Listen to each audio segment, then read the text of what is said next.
Hey guys, this is Wolvie here with a special presentation. This is the current state of Square Enix, and I've been trying to upload this from the file on my digital camera. It sees that my internet service provider Comcast, the signal I have is really slow and very unreliable, so I am actually forced to record from my mobile phone. That way I can actually, once I am able to use the data from my mobile service provider Sprint, I can actually get the video up on YouTube. So I do apologize for that. So I've been trying to upload it. Comcast is not giving me any deal, quote unquote, because it's taking too long, and I really don't want to be up all night trying to upload the video.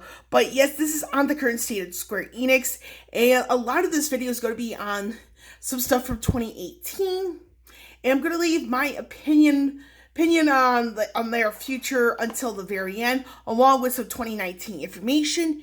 And I'm going to go over a bunch of items, both good and bad, about Square Enix last year, 2018. And I'm going to do my best to have links to varying articles that help support what I'm saying in the description. I may edit the description once I get to my laptop after it's uploaded, so please do bear with me. I'm not going to have every last link to the stuff I'm saying, but I'm going to have the links to the important items. So when it comes to 2018, it was not that good of a year for Square Enix. And we're going to go over the highs and the good stuff. So you got Final Fantasy 15, both a new Empire and a Pocket Edition for mobile devices, which is good because revenue. Final Fantasy Brave Exvius, King's Knight Mobile, the City of Final Fantasy Opera Omnia made its global debut, alongside, and then of course you also have Final Fantasy Record Keeper, Mobius Final Fantasy, and hints in regarding Kingdom Hearts 3, Final Fantasy 7 Remake, as well as Final Fantasy X-3. Now, when it comes to revenue, again, Final Fantasy 15, A New Empire, making 9-digit figures once again in 2018. It's around roughly 157 billion US, but that's a rough estimate, so I could be off. Then also, the City of Final Fantasy Opera Omnia Global was given an editor's choice to what to download, which is pretty darn cool. Then you also have Final Fantasy New Empire and Final Fantasy Brave Exvius for mobile gacha games. Gacha is a Japanese term, which the meaning is akin to gambling. Those were top grossing games.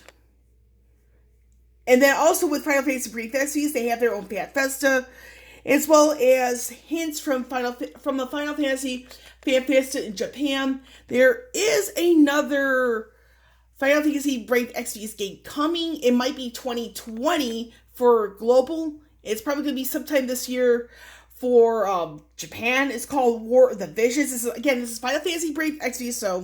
And I referred to them in this video because Brave Exvius is actually considered part of Square Enix, even though it's collaborated with the people at Gumi in Southeast Asia. Also, Life is Strange, which is a Square Enix game, won a Google Play award last year for most innovative as one of a select number. And like I said, that's the good part. Now we're going to get into the uglies. Now, one of the things you guys remember, I talk about King's Knight Mobile, which is some would consider be like a revival of sorts of the NES version of the game with the same name.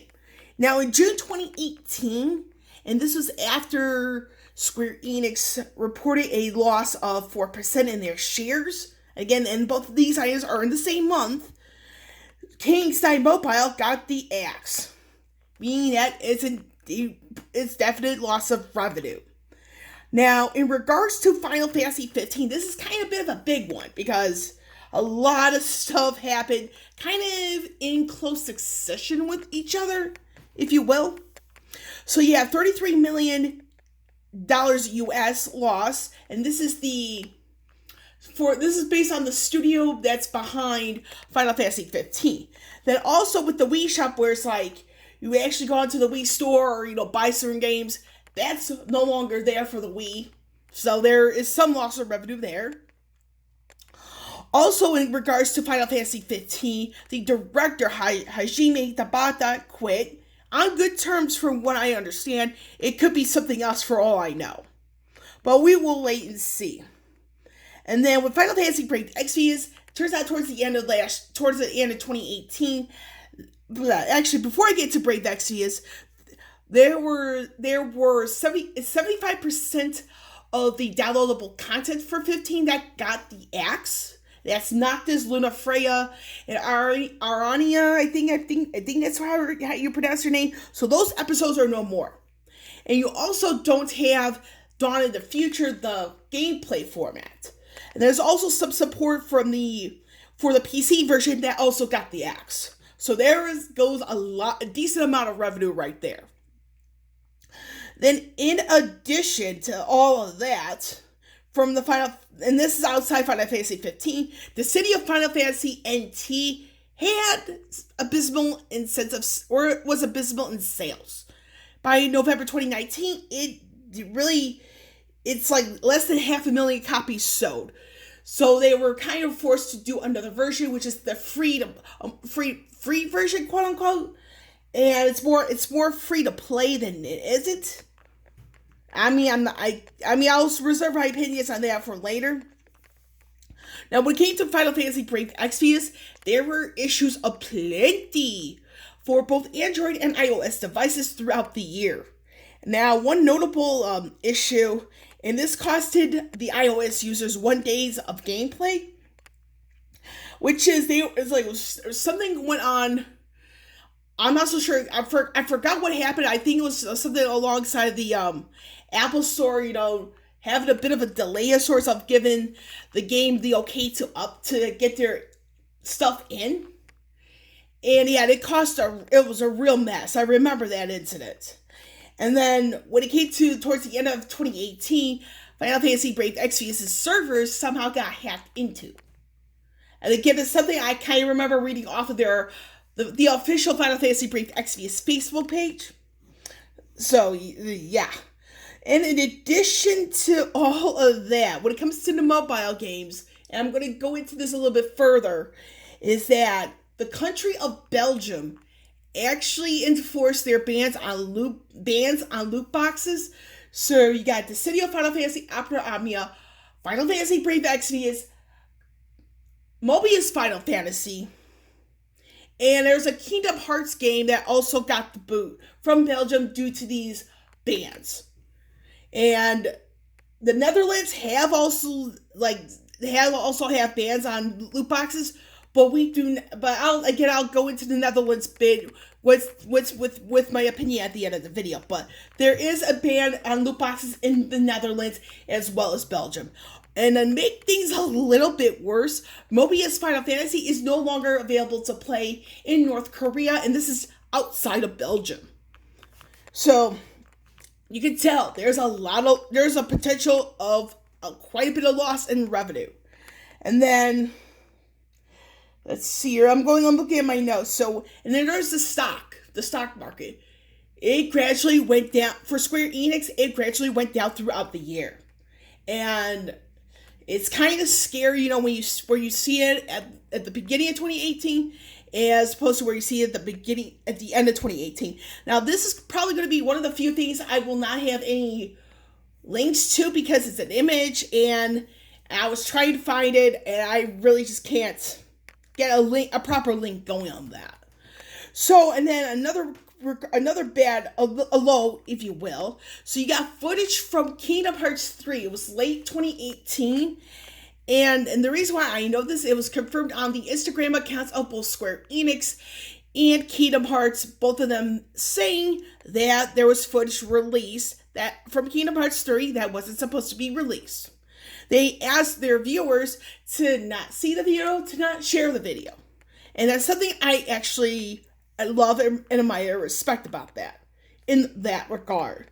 So now we're going to go into the 2019, my opinions, and the big question. Is Square Enix in trouble? But the thing is, the short answer to this question, in my opinion, it's far too early to tell. Even though it's May 2019, anything can happen. Now, the good side of all this, in my opinion, is that the sales for Kingdom Hearts 3 were quite darn good. And by that is at least 5 million copies sold. But the bigger question within that is that how many of those copies were digital copies, how many of them were physical copies? And for anything to make a good amount of profit, the best way to go is actually physical copies, because you can easily buy another one should you lose the first original copy. Now, on top of that is it's short term. Now, another good part of this is that you have Final Fantasy VII now available on Xbox One, as well as the Nintendo Switch. And Final Fantasy XII, same thing. It's available on Xbox One and Nintendo Switch, which means revenue. And revenue is always good. It helps the company grow. But again, this is all short term. Because for the 4 games that will really determine the long-term future of this is going to be Final Fantasy X-3, if that actually comes to fruition, Final Fantasy VII Remake, as well, and the expansions that come in the future for both Final Fantasy XI and Final Fantasy XIV. And the reason why I kind of put that group into the long-term future, because that's stuff that has yet to come out.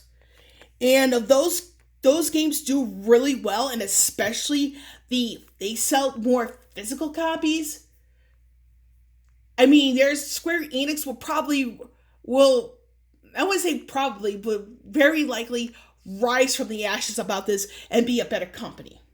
And then another thing I would suggest as an opinion on how to improve things, you might want to have people in your company that actually have gaming backgrounds. And not only gaming backgrounds, but those who know how to expand the company.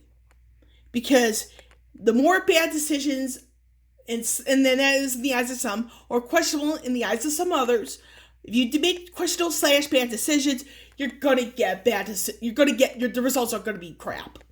And I'm putting it as cleanly as possible. And then with the countries that have bans on loot boxes, Square Enix will have to work with it. With each government that has those bans in place and retool the games altogether, because you want to make money, but if you're not complying with the laws, you might be facing fines, you'll lose customers, and Square Enix might be no more. And the reason why I say all this is I'm a Square Enix fan, I'm a Final Fantasy fan, but a part of me is sick of seeing questionable practices come up, and I had to withhold my money for any period of time. And that's something I do not want. But I hope the stuff that's coming up this year for Square Enix is going to put them back on the right path. And I'm going to end it on that. So with Wolvie here signing off, and again, I'll have as many links in the description with varying articles that correlate some of my information as possible. I will catch you all on the flip side.